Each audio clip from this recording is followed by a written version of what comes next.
Imagine a huge shelf of boxes and a number you want to find. You could walk the shelf, box after box, until you hit it. Slow. When the shelf is 1 million boxes long, a hash table makes a wish come true. Given the key, compute one number and jump straight to its box. No scanning at all. On average, that lookup is constant time. Order 1. That one magic number is produced by a hash function. Understanding it and what happens when two keys want the same box is the whole lesson. Here is the simplest hash there is. Take the key k, divide by m, the number of slots, and keep only the remainder.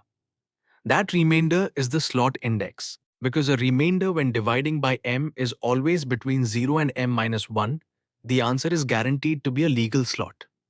Every key gets a home. Let's watch it work. 7 slots, numbered 0 to 6, and the rule h of k equals k mod 7. Keys will fly in from the left, pass through the hash, and drop into the slot the remainder names. Key 10, 10 divided by 7 leaves 3. So 10 lands in slot 3. Key 7, 7 mod 7 is 0. Straight into slot 0. Key 23. 23 is 3 sevens, 21, remainder 2, slot 2. And key 4. 4 is smaller than 7, so the remainder is just 4. Slot 4. 4 keys. 4 different slots, scattered across the table. That is exactly what a good hash does. It spreads keys out. But watch what happens next. Our table already holds 4 keys. Now a new key arrives, 18. 18 mod 7. 14 is 2 sevens, so 18 leaves remainder 4. Its home is slot 4. But slot 4 already has a tenant, the key 4. Two different keys wanting the same box. That is a collision, and it is not bad luck. It is unavoidable. It is the pigeonhole principle. If you have more keys than slots, 8 keys, say for 7 slots, then at least 2 must share a slot. There is simply no room for everyone to be alone. So collisions are a fact of life. The real question is never how to avoid them. It is how to handle them gracefully. There are 2 classic answers. First idea, chaining. Each slot no longer holds a single key. It holds the head of a little linked list. Everything that hashes here just gets added to that slot's chain. 10 hashes to slot 3. So we hang a node holding 10 off slot 3. 7 goes to slot 0. A node holding 7. Now key 17. 17 mod 7 is also 3. A collision with 10. With chaining, there is no drama. We simply append 17 to slot 3's chain, right after 10. So slot 3's list is now 10, then 17. Collisions never overwrite anything. The chain just grows a little longer. To find a key, you hash to its slot, then walk that one short chain, comparing as you go. To search for 17, hash to slot 3. Check 10. No. Check 17. Yes. If the hash spreads keys well, every chain stays tiny. So lookup is on average order 1. The worst case, when everything piles into one chain, is order n. The second idea keeps everything inside the array itself. Open addressing. Each slot holds at most one key. When your home slot is taken, you probe. Try the next slot, then the next, wrapping around the end, until you find an empty one. Marching one step at a time is called linear probing.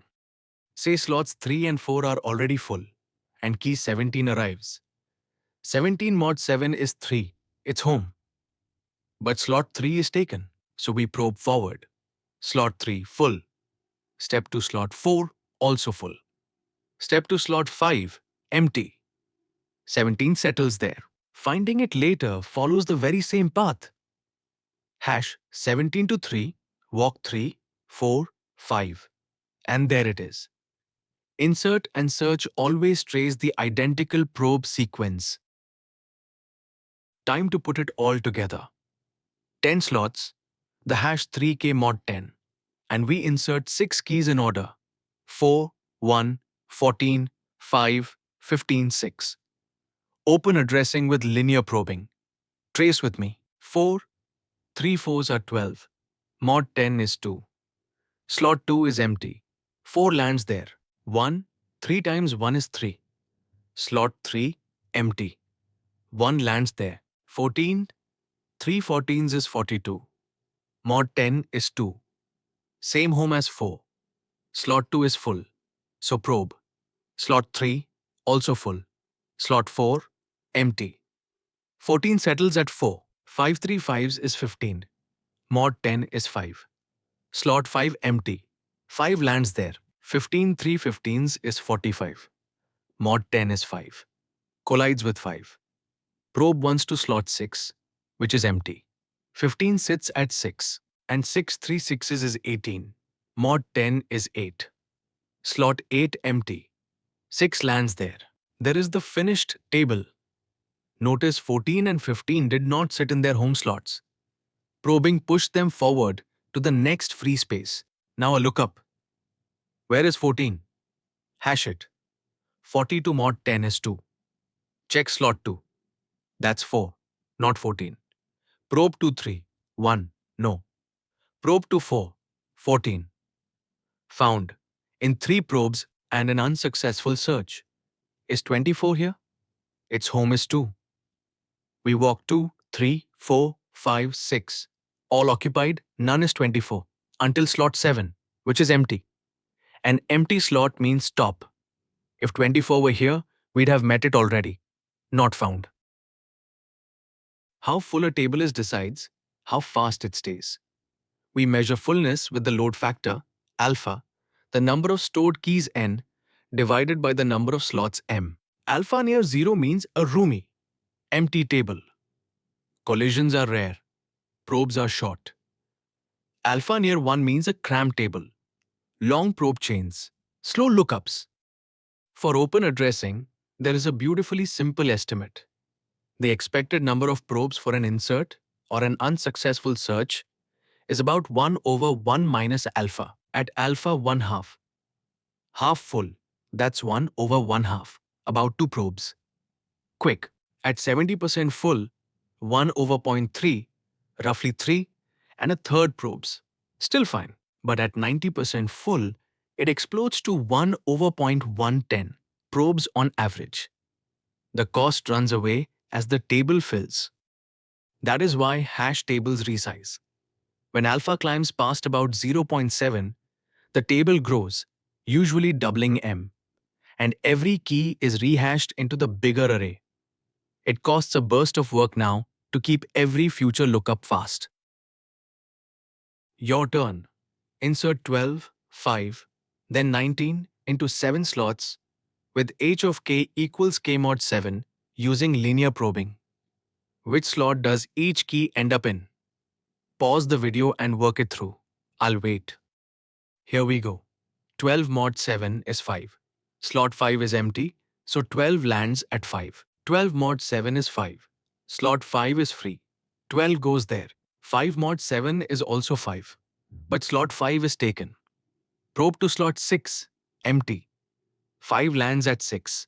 19 mod 7 is 5 as well. Slot 5 full. Slot 6 full. Probe wraps around the end to slot 0, which is empty. 19 lands at slot 0, so 12 at 5. 5 at 6, 19 wrapped all the way to slot 0. 3 keys, 1 home slot, resolved by probing. And notice the wraparound from 6 back to 0. If you got that, you have truly got hashing. Trap 1. The classic. A search stops at an empty slot. Never at the first different key you meet. Meet a wrong key. Keep probing. Only an empty slot means the key is truly absent. Trap 2. Deleting in open addressing. If you just blank a slot, you snap a probe chain, and later searches stop early and miss keys. So you mark it with a tombstone, deleted, but keep probing past it. Trap 3. Forgetting the wrap. After the last slot, the next probe circles back to slot 0. The mod m is what makes the table a ring, not a dead end. And trap 4. A bad hash clusters keys together. Using a prime for m and keeping the load factor low by resizing keeps keys spread and probes short. This is not just theory. Every Python dictionary and set is a hash table. Databases index with them, caches are built on them, and anytime you ask, have I seen this before?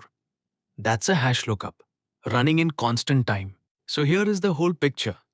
A hash function turns a key into a slot index for order 1 lookup. Collisions are inevitable, and you resolve them by chaining or by probing to the next open slot. Keep the load factor low, mind the wraparound and the tombstones, and hashing becomes the fastest lookup you own.